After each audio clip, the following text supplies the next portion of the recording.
So this section is focused on us talking about how you can monitor your students' screen time. I do have a list because I wanted to make sure that I went over all of the different things. One of the things that I feel is the most useful is Microsoft Family. So if you have a PC, any type of PC, so this is not a Chromebook and this is not a Mac, but if you have any other type of laptop or computer that's not a Mac or a Chromebook, then or a Chromebox, then you have a PC. So you can go to the first place that you want to start is making sure that you know what your student's login is to their computer. So every time that they log into their computer, they will either have a username or they'll have an email address, and then they'll have a password that's associated with it. That password is their Microsoft password. It is not their password for their email, unless they chose to make them the same, but it is their password to access their computer. So it's really important that whatever that account is, you know what the username is and the password for it. You can also create a new login to kind of just start fresh with your student and delete their old login. And I'm going to show you how we're going to do that. All right, so I'm clicking on the start button here, and then if I want to go to my settings, I'm going to click on this little gear here and it turns into settings. Okay, I want to look for accounts, and I can click on where it says email and accounts. Your setup might be slightly different, but it'll still allow you to access the accounts. So this is my main account that I use. Your student's account on their laptop is probably the main account. If you can just go into this account and then manage it, it will take you to account.microsoft.com, which will then allow you to access everything that's part of the account. So this will be probably your student's account when you first go into it. And what you'll want to do is make sure that you know what the password is for that.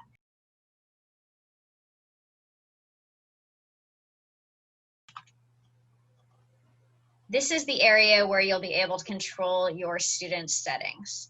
It's called account.microsoft.com/family. Okay, you can create extra accounts for your child.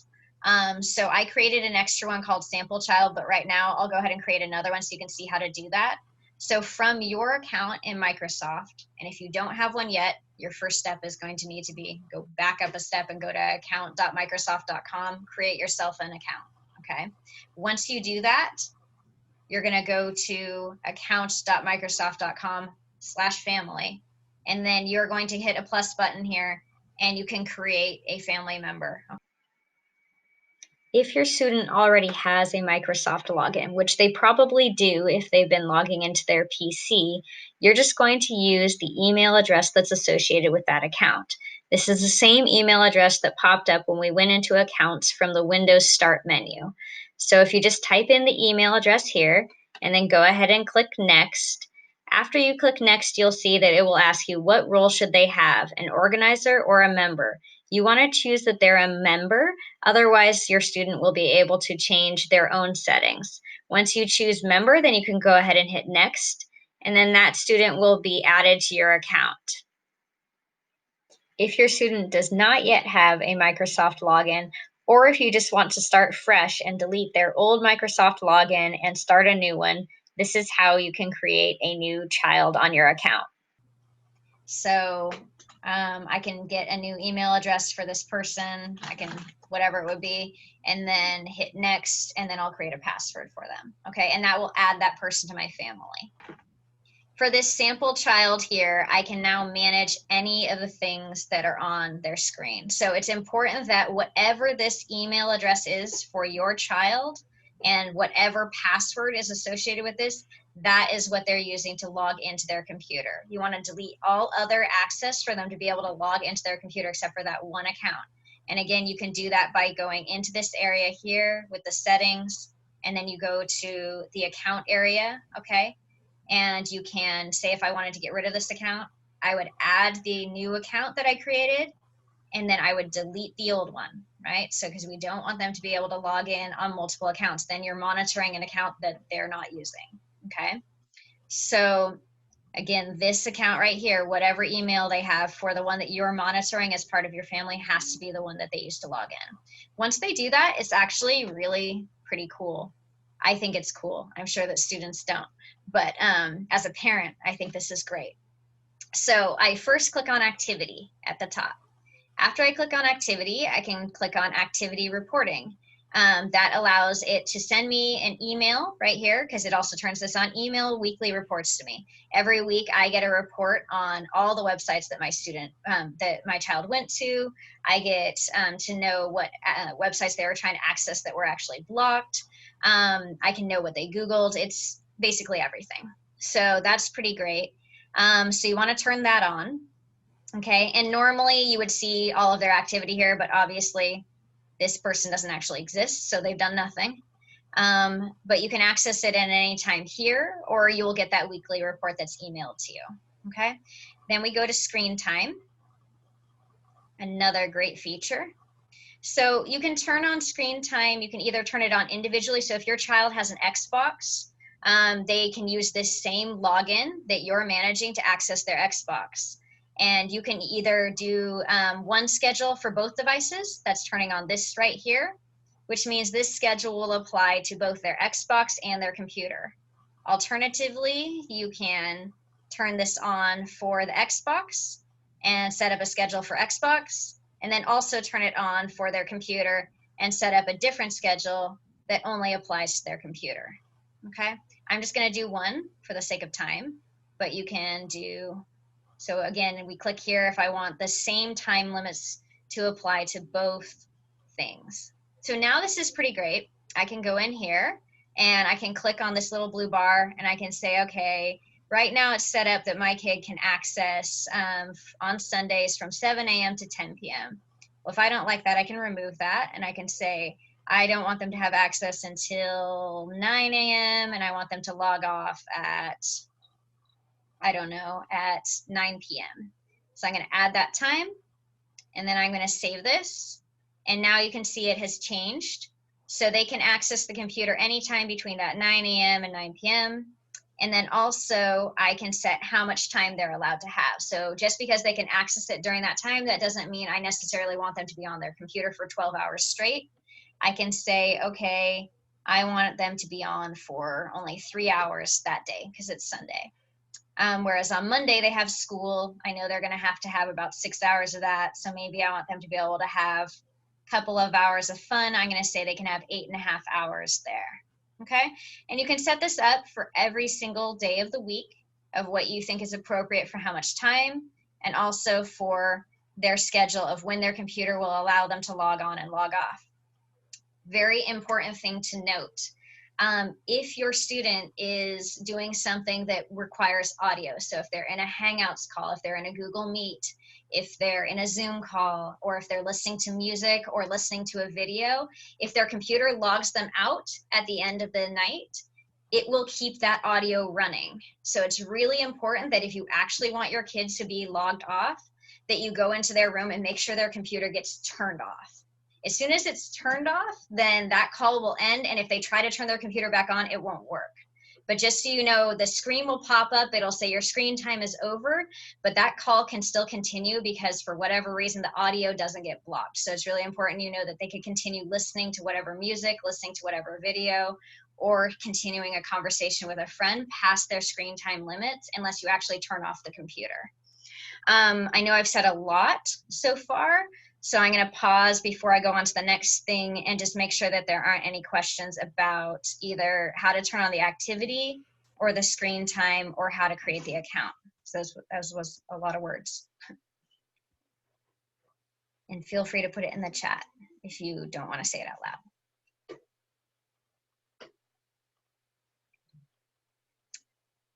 And as per usual, I'm always available for questions. So if anything, if you go to do this on your own and you're like, I cannot figure out how to create an account, or I cannot figure out how to link my student's account as part of my family, if one of those things happens, just shoot me an email or a text and I'll respond to you as soon as I can and let you know. So yeah, Screentime's a great feature. App and game limits is good too. So we just turn this switch on, and then all of your students' apps will appear here. Right now, the student doesn't have any apps. But say, for instance, if they play Fortnite or if they like to watch Hulu all of those apps will appear here, and you can set a separate amount of time that's for that specific app. So say like during the school day, you're like, I don't want them to have access to it, but here in my screen time, right, I have to have access for them to access their computer during the day because they need to be at school.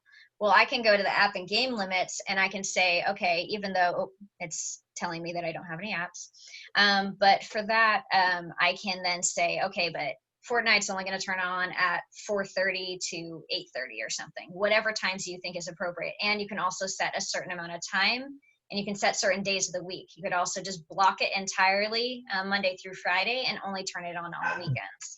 So that's something we can do here too. And it works exactly the same as what we were seeing over here in the screen time, where you can kind of set limits for each individual thing that's there. And then we also have the content restrictions. This is a very important one for parents. So first of all, you can set an age limit on what apps are okay for your child. So regardless of what age you put in, because when you create their account, you will say how old they are, so that it can kind of set up some things for you preliminarily. But you can set this at whatever age. So even if your child is, 17, and you don't think that the video games that are made for people who are older than, 14 are appropriate for them, you can set this age limit wherever you want. Okay. And then in this area here, you can also block or add certain apps. So if there's certain apps that came with the computer that you never want them to access, you can go ahead and add them in here, and it'll show you, right now we don't have any to add. So, but I'll close my screen in a second. I'll bring up my child's, but I just don't want to bring up her personal information. The web browsing one is really great, and I can show you how that works. So I want to block inappropriate sites. I just have that turned on automatically because that's going to block anything that we already know we don't want our children to see. And then we get this area of always allowed, always blocked. This depends on how you want to set up your child's access. If you're a parent who is very concerned about what your student sees, you may want to just choose this always allowed option. And then what you do is you load in all of the sites that you know that they're typically going to need. So I know they're going to need to access thinkwave.com because that's something that they use for school. I know they're going to need the main site for CI Academy. Maybe I want them to be able to Google for class. Whatever things that you think that they're going to need, they're definitely going to need, like docs.google.com. You're going to add in all of those things that are always allowed, and it will only allow the ones that you put in if you click this box right here, only allow these websites. And so that means that every time that your student wants to access a website that is not on this list, it'll send you an email. And also, I highly recommend getting the family safety, the Microsoft Family Safety app on your cell phone, because then it will send them directly to it, and you can just click on it. It'll say, your child wants to access blah, blah, blah, youtube.com, allow or deny, and you can just click it, which one you think. So if you're very concerned about controlling where they go, it can be cumbersome at first. I can promise you that. For the first week or so, you're going to have to be approving a lot of things that they do for school. But once you do, it's probably only going to be 1 or 2 things a day that the child is accessing that you need to approve that's a new site that's for school or something you think is appropriate. And you can always, if, for instance, say you had allowed them to have YouTube, maybe they needed it for science class to watch a certain video, but then you find they're watching YouTube all the time in different classes that they're not supposed to, you can just remove that privilege and it goes away. Okay, so now it's been removed from their list, and if I reload, you will see that now it's gone, right? So it's not part of their list. Something else that you could do, so if I unclick this, only allow these websites, I can also block things. So say there's a lot of sites that are really unsafe for kids. I would recommend blocking this one. Omegle.com allows them to talk to strangers, and often those strangers, it involves sexual activity. So that's a great one to make sure you block. You probably don't want them to be on social media like Instagram, like Snapchat, Tinder. I can give you a whole list of websites that you probably don't want your child on. So you can make a whole list of these things that you don't want in there. And one thing that I realized that is great about this is if you do Hangouts, I just discovered this actually only 2 days ago. If you do hangouts.com here, even if you're also doing an only allow, right? So they're only allowed to see these ones. The great thing is if you have google.com approved here, so they can go to mail, they can go to their Google Docs. If you have hangouts.google.com here, they cannot access Hangouts. So that's really great to have that there, because Hangouts is a massive distraction during school. Another massive distraction is Discord. You want to block both discord.com and discordapp.com. And then if you're okay with them having it after school, all you have to do is come back in here and just remove it. They can now access it after school. And I just have an alarm set on my phone at night to remind me to put everything back into the blocked area at night, so that way the next morning for school, all the things that I don't want to be accessed can't be accessed. So this area right here, you can put in all the ones that you want to be blocked. If you want to just remove everything here, then basically they can access the entire internet except for the things you list that are blocked, okay? So you would need to list everything here that you feel is unsafe for your child to be accessing, or things that you don't want them to see during the day. So again, like TikTok, probably one that you don't want them to be watching during school. YouTube, you can put all of these in there as ones that are blocked and just create a whole list of blocked sites, okay? And then again, if you do not check only these websites up here, right? So let me reload this because it looks a little confusing because there's a lot of things that are removed. So I'm gonna put in, okay, so these are the only things that are blocked. And if I don't click this box right here, then I'm saying they can access anything on the internet except for anything I list in the always blocked, okay? If I do click this, those blocked sites actually still say blocked. And in addition to that, you can also allow things that you want them to access up here. And so let me think of another thing that would be for school. study.com is one of the sites that we use. Khan Academy, I think it's .com. So you can list all of the sites that you want them to use here. But like I said, the great thing about having that double block feature hidden underneath here is that even though you're allowing google.com so that they can get to their Google Docs and they can get to their Gmail, it's not going to allow them to have access to Hangouts. So that's kind of why it's good to have that, to keep that little list down here and to add that in so you can remove. And again, it's hangouts.google.com. And then those two Discord ones, because Discord and Hangouts are the way that your student is going to be most likely to be distracted in class right now. Those are the most common communication tools that students are using. They do also use other forms as well, but those are the most common. And if anybody has would like me to send them a list of the sites that I feel are most dangerous for students right now, I'm happy to send you that. So you can either shoot me an email, or if you want to put it in the chat right now, I'm happy to provide you with that, because there's a lot of very dangerous sites out there, Omegle being one of them, that expose our children to not only inappropriate material, but also to catfishing people who are basically people who are trying to traffic and attack children. So it's rather scary. So I'm gonna stop sharing for just a second so that I can pull up my kids' actual restrictions, so that you can see what active restrictions look like. So these are some restrictions that are in here. So if you see in the apps and games limit with someone who's actually an active user, you can see about how much they use per day in each one of these apps. And you can also select, if I do the drop down here for the app, then I can see, I can apply a daily limit on the weekdays or weekends for the app itself, okay?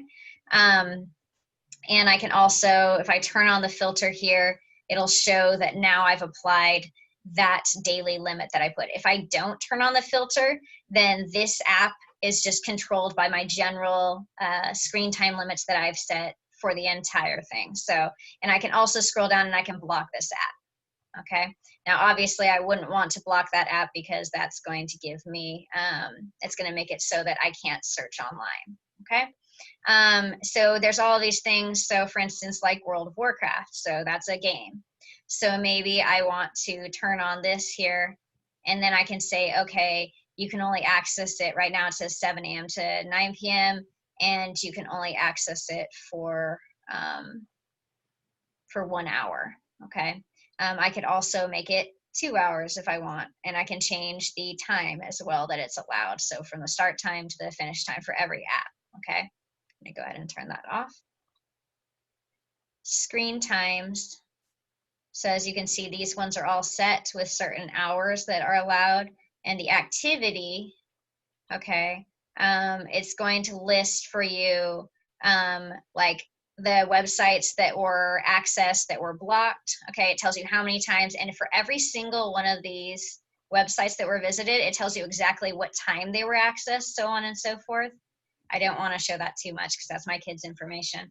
But it'll tell you what time they were accessed, which is a really great thing also, because then if your student says, well, I'm using Hangouts appropriately, you don't have to block it during the school day. You can go and look at the list on that front page of the content, and it'll tell you in the activity reporting, I'm sorry, it's the one that's called activity, not content. That area will tell you, like, well, they were on Hangouts at 10:42 and they were supposed to be in class at that time. So, well, actually 10:42 is at a break time, but so let's say it was 9:32 and they were supposed to be in a class. Then you can say, well, I can see right here that you went on Hangouts at that time, or I can see that you were on Instagram at that time. So you can really track where your student has been at different times using this. So it's a very useful thing. If you do have a Chromebook, you can control it in the same way with something called Family Link. I'm not going to go into how to control all of that, but the controls are similar. Microsoft Safety, to me, is the best protection you can have for a computer. So if you have a PC, it's really awesome. Macs have something as well. You just have to create a login that's associated with yours that they use to log into the Mac. And it just has to be marked as a child one. And you can also block certain apps. And you can set what time they can log on and log off and how much time, but you don't have all the individual controls that you have with a PC, where it's like you can individually control this app or that app or this website or that website with certain times. So the Microsoft family is really great. So like I said, Macs, you do it through a parent setting. For Chromebooks, you do it on something called Family Link, and it works very similarly. If anyone has any questions about Family Link, I'm happy to answer those if you have a child with a Chromebook. And the only other thing that I would say regarding Hangouts, if you don't want to have to go through the trouble of blocking it, either at night after your child goes to bed or something, or after you want them off of it, and then unblocking it whenever you're okay with it. You can also just take your cell phone and log into Hangouts on your own phone as your kid. Log into their account, because I highly doubt any of you are chatting all day on Hangouts anyway. If you're logged in as your kid on Hangouts and on Discord, then anytime that they receive a message from anybody else, it's going to pop up with a notification for you, and you can see if your kid responds. So that's another really good way to monitor any of those chat things, is to just get the app yourself on your own cell phone and log in as your kid. And as long as you're logged in as them, you're going to see all of their communications. So that's kind of my general talk about online safety and how to block certain content, how to control screen time. If there are any questions that I can answer.